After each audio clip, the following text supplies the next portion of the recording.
Good morning, good afternoon, everyone. It's V, the Grill Economist, and it's 5 minute news today. Today is June the 3rd, 2019, and I'm going to give it to you straight, guys. I'm going to give you all the news that's very important for you to focus on, not all the noise, not all the BS, not all the other shenanigans, theatrics, and drama.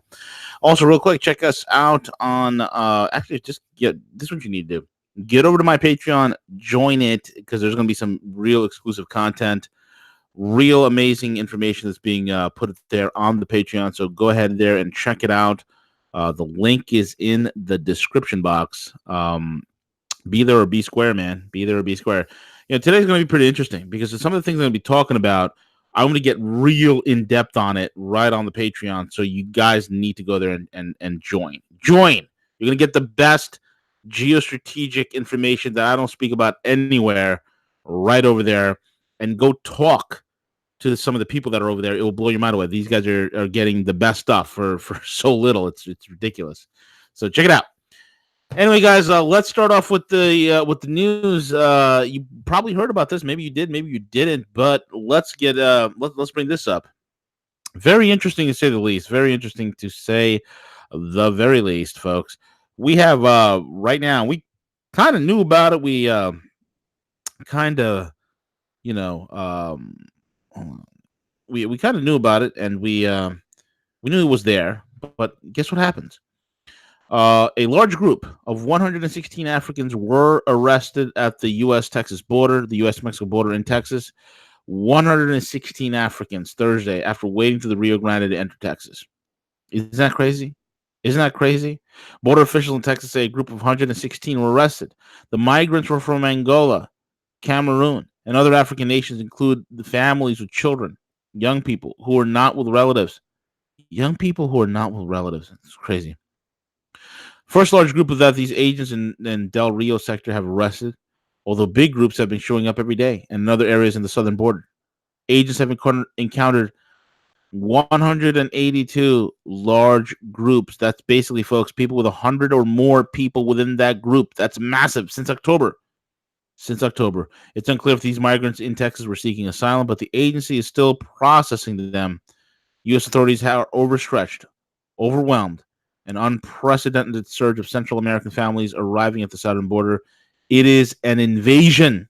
And what I said, folks, immigration without assimilation is invasion.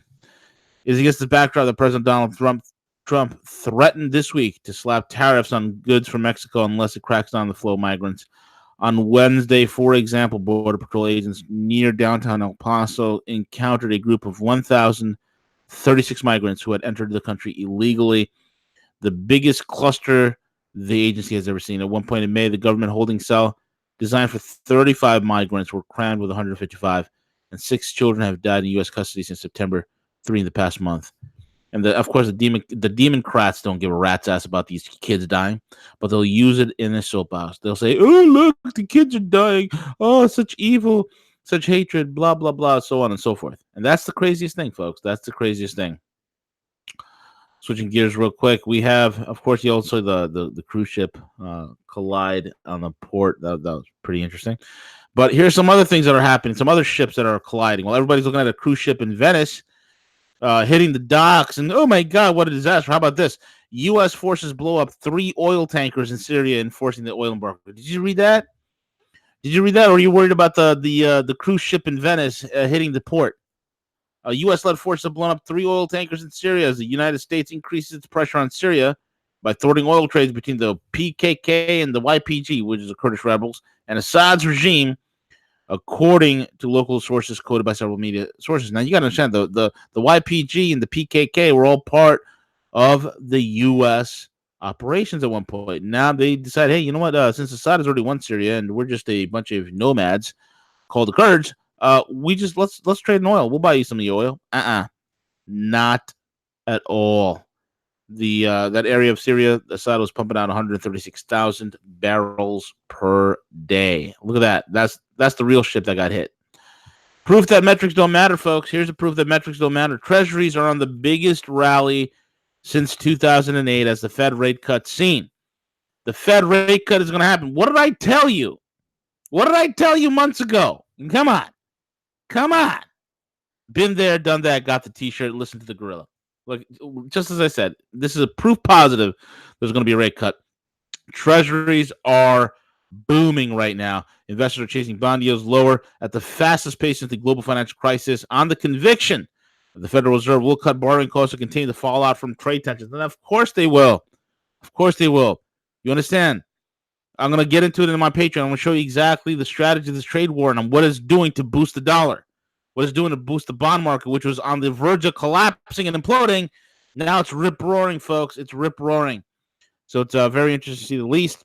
Yields on the 2-year Treasury slumped as much as 1.84, and now the 10-year was down to 2.7, and now they're starting to surge.